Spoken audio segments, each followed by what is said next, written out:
ঝামেলাবিহীন একদম সহজ পদ্ধতিতে বড় বড় রেস্টুরেন্টের চাইতে দ্বিগুণ স্বাদে কীভাবে তোমরা চিকেন পকোড়া ঘরে তৈরি করবে সেই রেসিপিটা আজকে তোমাদের সাথে শেয়ার করব। একদম ছোট্ট একটা ভিডিও, তোমরা না শুরু থেকে শেষ পর্যন্ত আমার সাথেই থাকো। আর যারা চ্যানেলে নতুন আছো প্লিজ চ্যানেলটা সাবস্ক্রাইব করে পাশে থেকো, আর একটা লাইক কমেন্ট করতে কিন্তু একদমই ভুলবে না, আর ভিডিওটা শেয়ার করতেও ভুলবে না।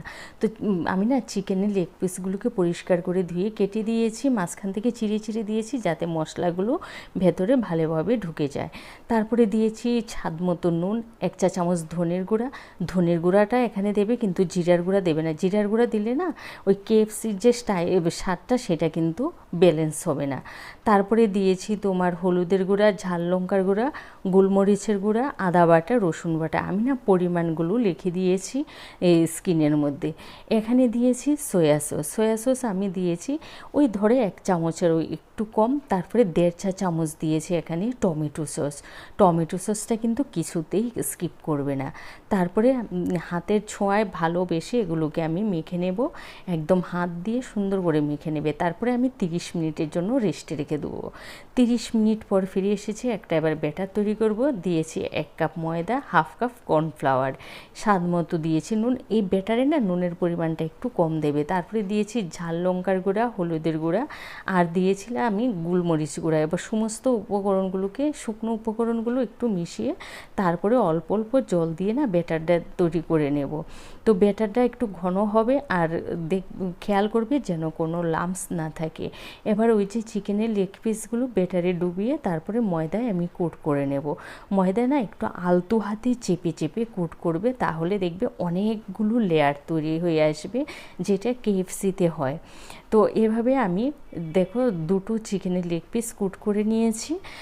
আর এগুলো না কোট করার পর একদমই রেস্টে রাখবে না, সাথে সাথে কিন্তু এগুলোকে ভেজে নিতে হবে। তার জন্য আমি দুটো করে কোট করে নেব, কারণ আমি যে কড়াইতে তৈরি করব সেখানে না দুটো বেশি ফ্রাই করা যাবে না। তো এখানে সাদা তেল গরম করে আমি চিকেনের যে লেগ পিসগুলো কোট করেছি সেগুলোকে দিয়ে দিচ্ছি, দিয়ে মিডিয়াম হিটে আমি ফ্রাই করে নেব।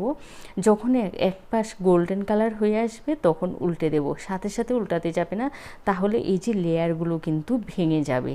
তো একদম আলতো হাতে উল্টে দেবে। তোমরা দেখতে পাচ্ছ কত সুন্দর লেয়ার এসেছে, অসংখ্য লেয়ার এসেছে।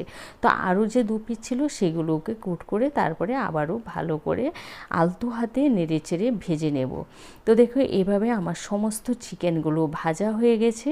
তোমরা এই পদ্ধতিতে অবশ্যই একবার চিকেন ফ্রাইটা ঘরে তৈরি করে খেয়ে নিও, মাত্র অল্প খরচে কিন্তু ঘরে তৈরি হয়ে যায়। এবার এই ফ্রাইয়ের সাথে খাওয়ার জন্য না আমি একটা চটপটা মশলা তৈরি করব। দিয়েছি ঝাল লঙ্কার গুঁড়া, তারপরে দিয়েছি চাট মশলা, আর দিয়েছি এখানে আমি বিট নুন। এই মিক্সচারটা না তৈরি করে তোমরা কিন্তু কৌটোয় ভরে রেখে দেবে, যখনই কোনো ফ্রাই করবে খেয়ে নিতে পারবে। ভিডিওটা ভালো লাগলে তোমাদের আত্মীয় স্বজন বন্ধুবান্ধব সবার সাথে বেশি বেশি করে শেয়ার করে দিও। আর যারা আমার চ্যানেলে নতুন আছো প্লিজ চ্যানেলটা সাবস্ক্রাইব করে ওই যে পাশে থাকা একটা বেল আইকন আছে ছোট্ট করে একটা ক্লিক করে দিও। তোমরা ভালো থেকো, সুস্থ থেকো, আবারও দেখাবে নতুন ভিডিও নিয়ে। টাটা।